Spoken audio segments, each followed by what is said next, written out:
Hello, my name is Saodat Ismailova. I'm from Uzbekistan. I'm a filmmaker and artist.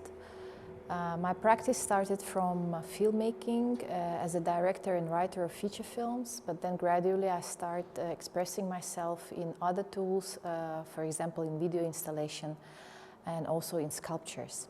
So this is my first solo show in Kazakhstan, in Almaty, in a gallery called Aspan. And the name of the exhibition is What Was My Name? In Uzbek it sounds Menin ismim kim edi?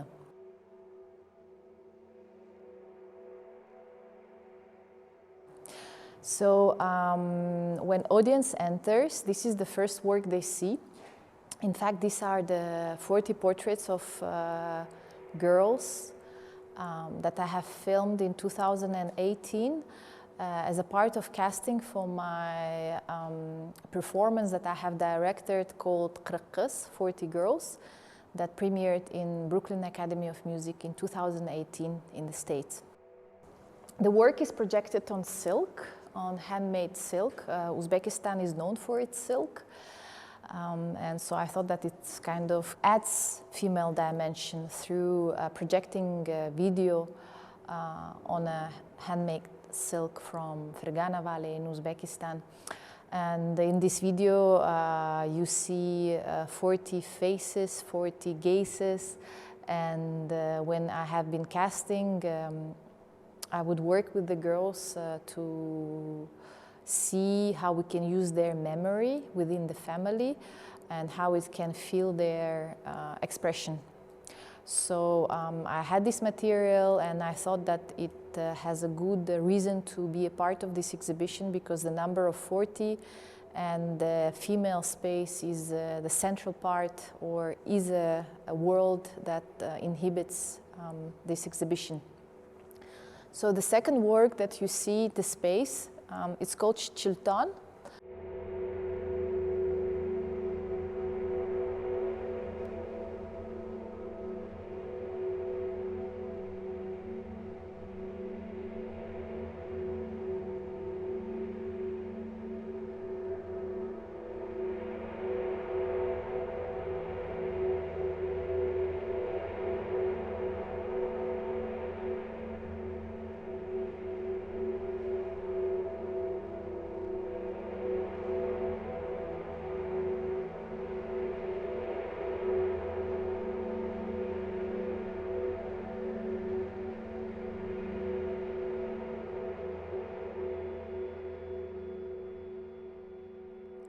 This is the second work in this exhibition. It's called Chilton. And Chil in Persian means 40, ton means body, so literally it can be translated as 40 bodies. First of all, it's important to understand that the number 40 is a sacred number in Central Asia. It is noticed in a local calendar, in a perception of the world, in many sacred rituals. So in my work, I have been researching over the number of 40 for kind of a long period. This work consists of 40 Chachuans. Chachuan means soch, means hair, and bon is an object that covers. It's actually veils that have been used in Uzbekistan in the beginning of the 20th century until, let's say, 40s or 50s. Today, this object doesn't exist, and the skill or art of weaving of a horse hair into a net doesn't exist neither. The reason I started collecting these objects, there was no rational reason at that point. It was more a certain type of an admiration and a mystery that lays on or behind or in this object as an information, because the women were covered when they would go out into streets with this a specific veil from Uzbekistan, and it was something specific for the urban society, so you could find it in Tashkent or in the cities of Fergana Valley. You know, it's really hard to date these objects, but I have been looking for the ones that have traces of the past. So I have been looking for the Chachuans that have some stitches, patches, that you can see time and life that happened behind these nets. So kind of to present just these 40 Chachuans as they are in my collection would have been not enough for me. So in fact, I have named each of the Chachuan to create an individual connection and relation to each object. And I thought that naming them would create this equal relationship of me to a person that have ever been behind this object. Out of the 40 female names, there is 4 names that have been selected, and as I come from cinema background, the light for me, of course, is the beginning of cinema, is a part of cinema, so I thought that I should work with light. But in this case, in the shape of sculpture, so I used the neon lights. And these names are written in 3 different alphabets. We know that in Central Asia, during the last century, there was this change of writing from one to the other. And some of us have an access to these 3 alphabets, which is Latin, Cyrillic, and Arabic. So these names are written in 3 alphabets mixed, and they are brought into kind of a 3D shape, so it becomes a sculpture. So you can read, the ones who can read, these 4 neon sculptures. But actually my intention was that they become unreadable and they get an abstract form. But the point of start is a female name.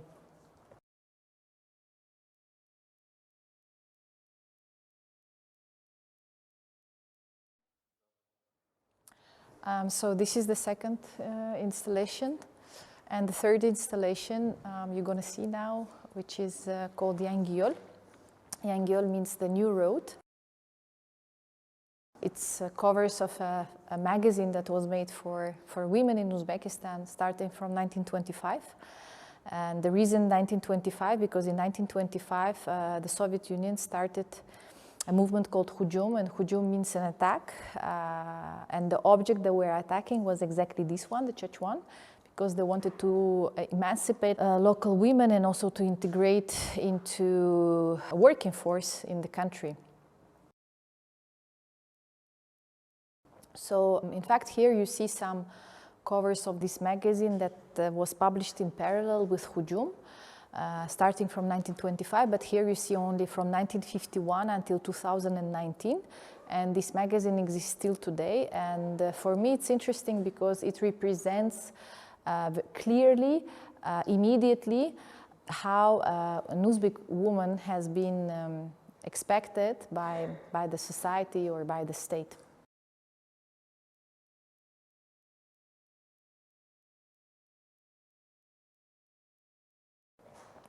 So the fourth work, it's called Menin ismim kim edi, what was my name? So what was my name, in this case, has been written in Old Uzbek, that's how we call it, which means that writing Uzbek in Arabic writing. Again, I have used the material of neon, but there is an element of a horsehair. The Chachuans were made from the horsehair. It was weaving, that this art doesn't exist today anymore. But in this writing of Menin ismim kim edi, I use a horsehair, but in a pure state. So there is no weaving, it's just a horsehair.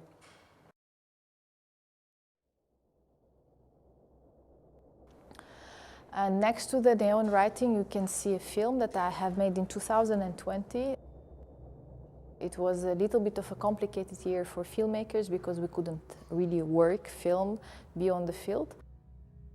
But it was a fantastic year to look back into our archives and into our research. And I think that this exhibition actually is created from the research that has been done earlier. I don't know, maybe last 5 years, something like that. So her right, this video that was commissioned by a video jam in the UK was done in 2020. Her right, there was a mute film from 1931 directed by Chernyak in Uzbekistan. I thought that it's a good title for my work as well. But in my work, which I call a video collage, I use a mute period of cinema, but also I use films of Ali Hamraev from 70s and also of Shuhrat Abbasov until 1985. So, but all the films that I have used in this collage are related to women's question in Uzbekistan.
And the final point in the exhibition is this small room. I'm not going to enter there because it's completely dark, and this is an intention, but there is a video projection over a korpa, which is a local mattress, a very important object in our life, and especially in the jewelry of women in Central Asia.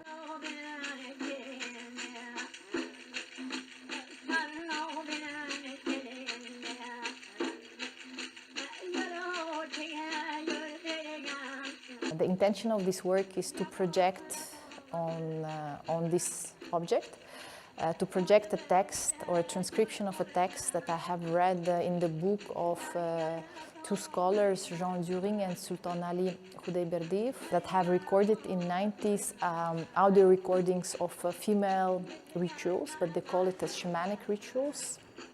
So when I read the text, it has been quite impressive, because there I again found the figure of the 40, the presence of the 40 spirits who protected, who also functioned as healers.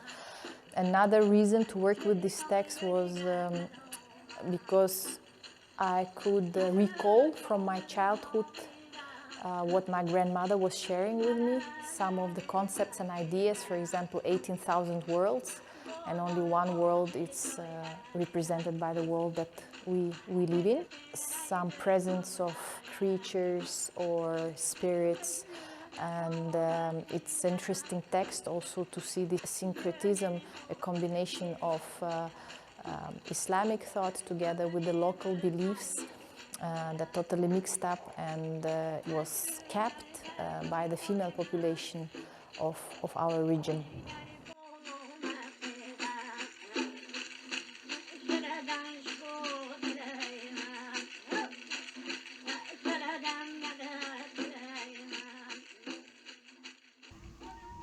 The central work of my exhibition, it's actually my first work that I have done for a space, or we would say it's a video installation. No?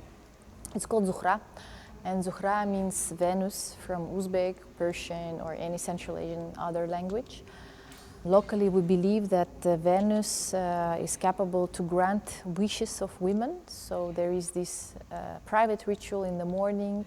The Venus is the last star that remains bright on the sky. We can ask her to grant our wishes. So this work is related to Zuhra. It's an absolutely static work. For 30 minutes there is a young girl who is sleeping, but the narration and the dynamic of a work happens through sound. And it was my first work where I have understood the force of the sound.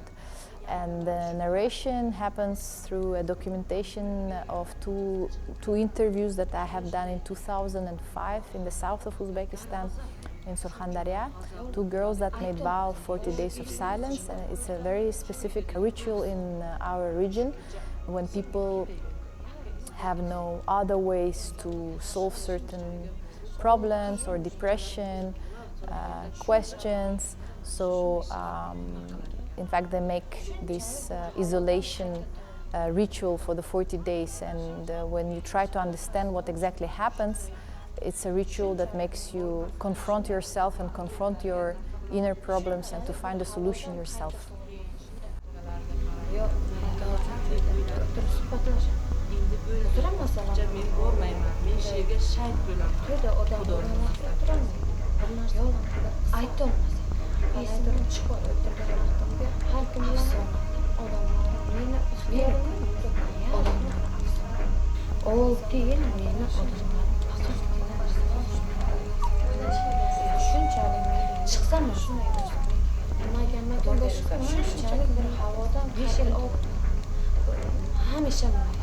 tasavvur qilib hamma-hammakumda o'zgartirish. Vaqtiga tez-tez 5 yil 6 yil uydan yo'qqa chiqmay qanday bunday bo'lar edi. Vaqtiga men o'zimda ayon endi aytdim-ku, bugun bilganda erta. Shuni o'zimga ayon qilgan paytda hushim tushdi.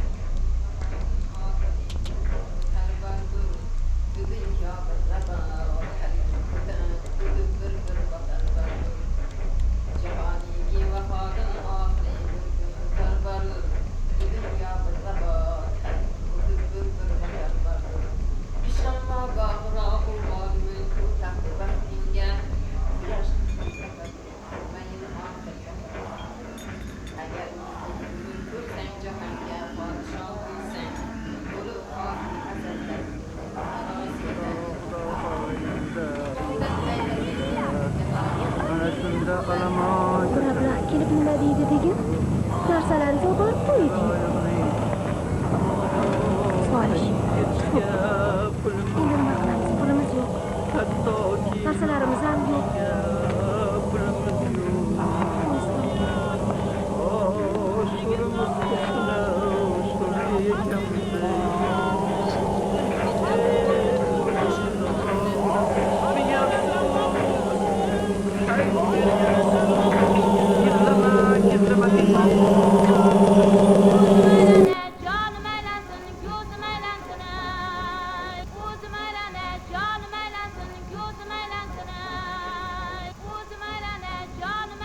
I have used a lot of archives in the sound, and also I have used film archives from the past of Uzbekistan that work as watermarks over the bed of Zuhra. That's where I have also worked with the female question, women's emancipation question in Uzbekistan, or with the movement of Hujum, but in a very, very soft way.